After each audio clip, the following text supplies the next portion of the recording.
Hello everyone, my name is MJ Vilches of Doodle Notes and welcome to part 2 of the Pokeball TutLapse series. So yeah, this part is actually the last part of the Pokeball TutLapse series because I combined texture and rig in this video because it only took me a little bit of time to rig this Pokeball model. So yeah, in this part, by the way, I'm also gonna be using GIMP, and yeah, most of the texturing part is actually on GIMP. So yeah, I think that's all I need to say. Difficulty level is intermediate. You just need, you need to learn, you need to know what buttons to push to really understand this video. But yeah, that's all I guess that I need to say. Let's do this. So yeah, continuing from the last part. Here I'm adding a material on the upper part, the red part, calling it Poke Red. Just getting that color. I could probably color pick it, but decided to just do it by eye. Make sure that's assigned, and creating another material for the white part at the bottom, and calling it Poke White. And then I noticed there's an overlap right there, so I just scaled the outer shell a bit. That's outer layer right there a bit. Scaled it, and then the final material that I added is the Poke Int, which is going to be the black part right there, and that's going to have the interior int for interior. That's going to have the interior texture to it. Yeah, right there. So yeah, the next thing I did after that is to add seams so that I could texture it, and that's why I added that sphere that pointing upwards in the default direction of the sphere. I added it for interior so that I'll be able to texture it properly to determine which part it is fast. Yeah, right here I created another panel right there for UV text image editor, and then unwrapped it. And yeah, I'm gonna be putting some links of tutorials that you can watch, where the texturing part will be explained in a normal way, not a time lapse.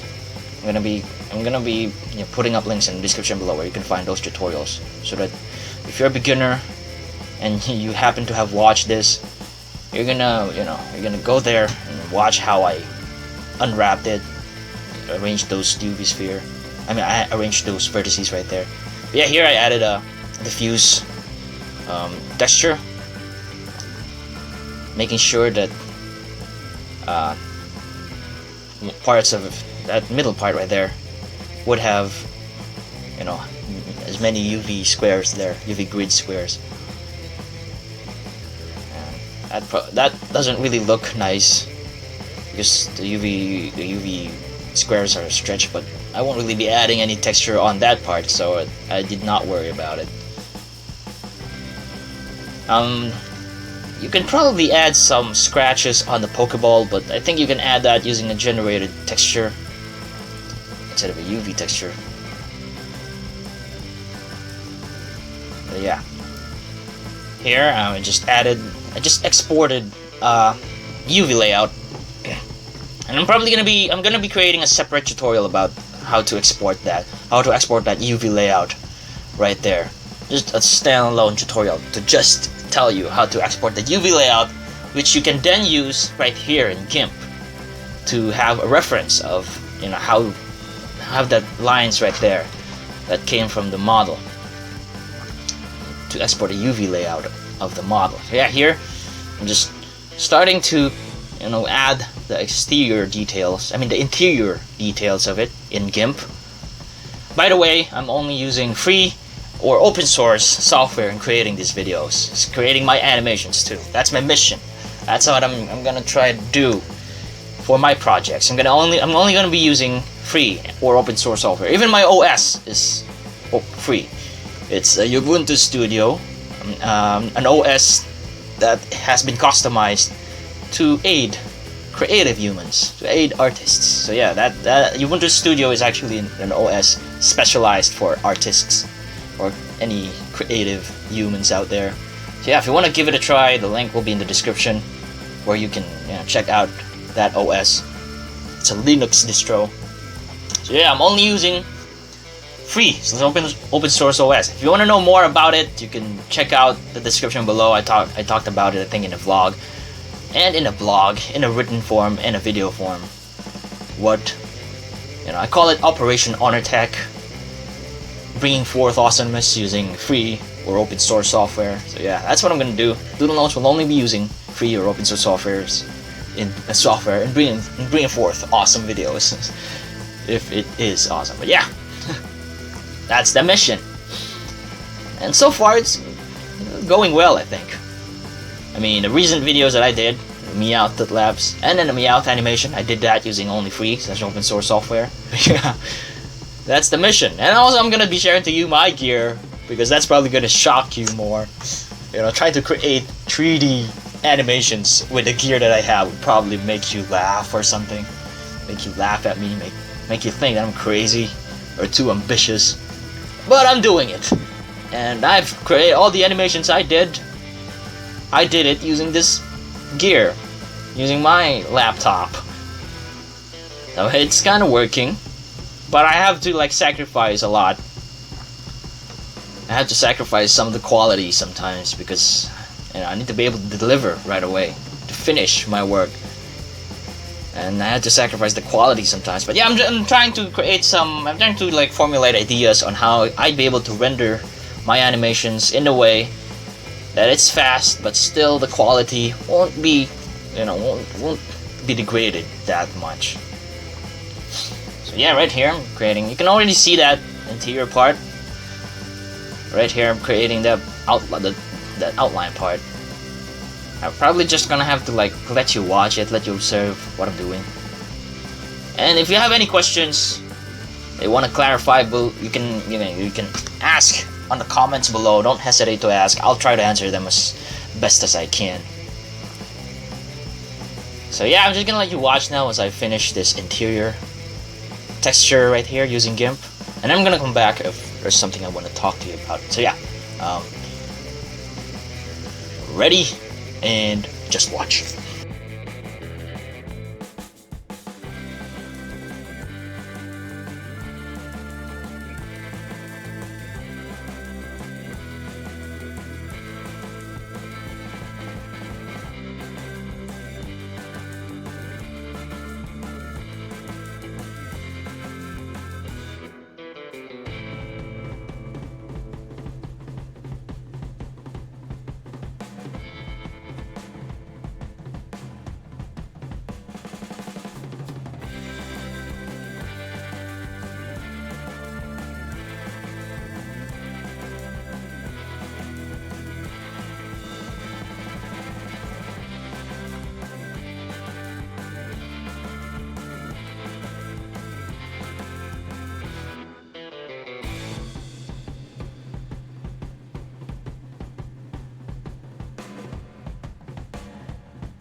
So yeah, at this part, I'm done with the texture of the inside, and I'm just duplicating it right there to add it on the bottom part.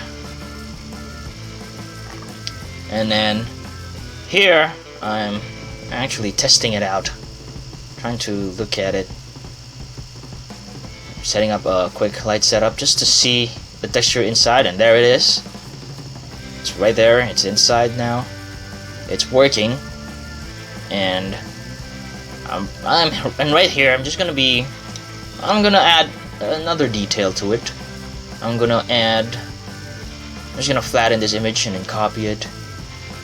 And what I'm doing here is I'm actually creating a specular map for the, to have those, the reflective mirror thing, have that speculated.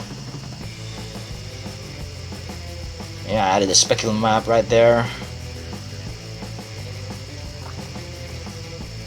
I mean, right there, I'm just completing the image. Yeah, there, exporting it, calling it spec for specular. And then right here, what I'm trying to do is try to create a normal map for it. And you can actually do that in GIMP, but right here, I'm just going to show you my experiment. I'm experimenting on some filters that GIMP already has inside that could create a normal map. Just trying it out, and then as I try it, I found it. I mean, I thought it was bump map at first, but there's actually another filter in there that works pretty well, in my opinion. And you're gonna find that, and you're gonna see that later on. I'm just gonna let you watch this for a while. And then there, I find it. That's it, the normal map. That's the filter in GIMP. It's built in, I think. If it's not, then I probably added it. I added a free add-on, which it's not really difficult if you're installing it on Linux. You can find it online, I think. But yeah, I found a normal map filter on GIMP, and I'm probably gonna create a tutorial about that in the future once I really figured out how to do that. Or if you know anything that explains that further, you can tell me in the comments below. But yeah, once I'm really sure about that part, that normal map filter, I'm gonna create a separate tutorial for that. So yeah, right here I'm just adding the bump map, and I'm trying to look at it, see if it works. And it doesn't really look that nice for me on that part. But out of this tutorial, I actually fixed it, and I also added a mirror map. And yeah, I tweaked the bump map, and I'm probably gonna create a separate tutorial that's solely on adding these maps on Blender Internal. So yeah, I'm gonna be doing that, a separate tutorial that's solely for that. So yeah,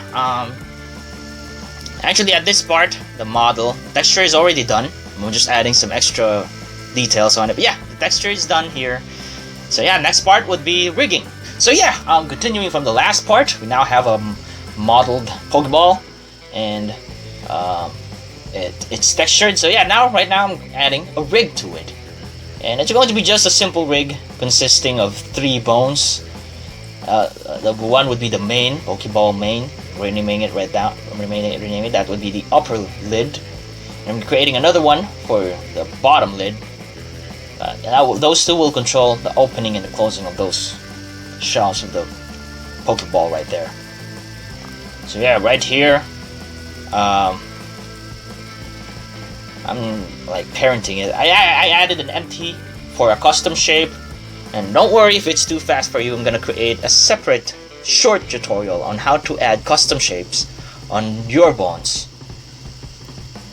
So yeah, I'm gonna create a separate tutorial for that, so that the creation of custom shapes for the bones. But for now, it's just gonna be a time lapse.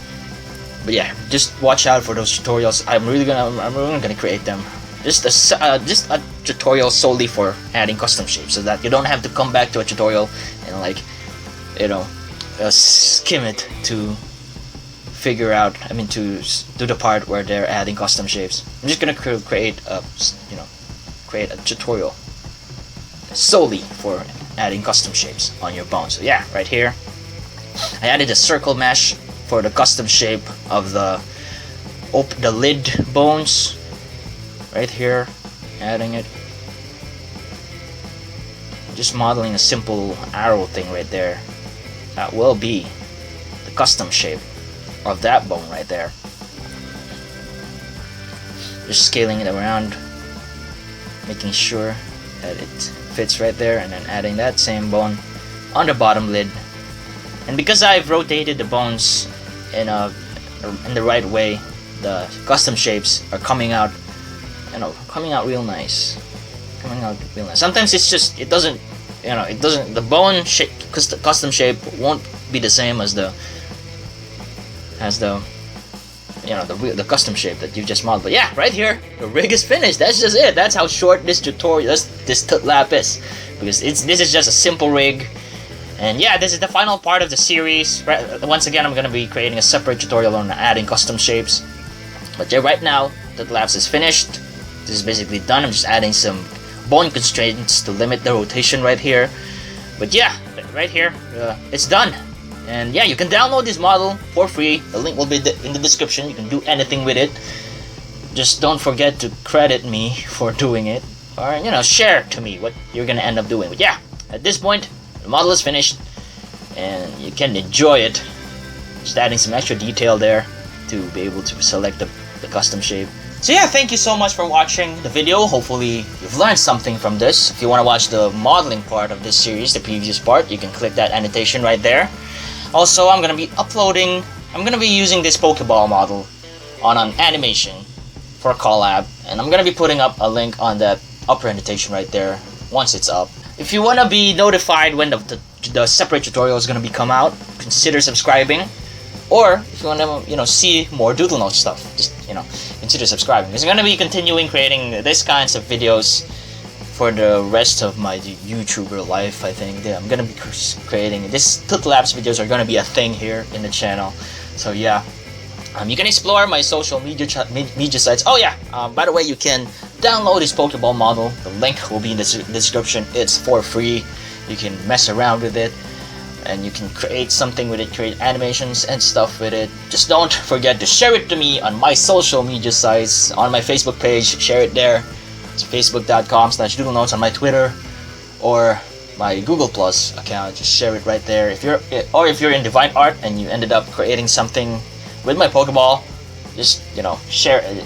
I don't really know how you're gonna share it in Divine Art, but yeah, just share it on my social media sites if you end up creating something with the Pokeball. But yeah, that is all. My name is MJ Vilches of Doodle Notes, bringing forth awesomeness to glorify the awesome. Over and out.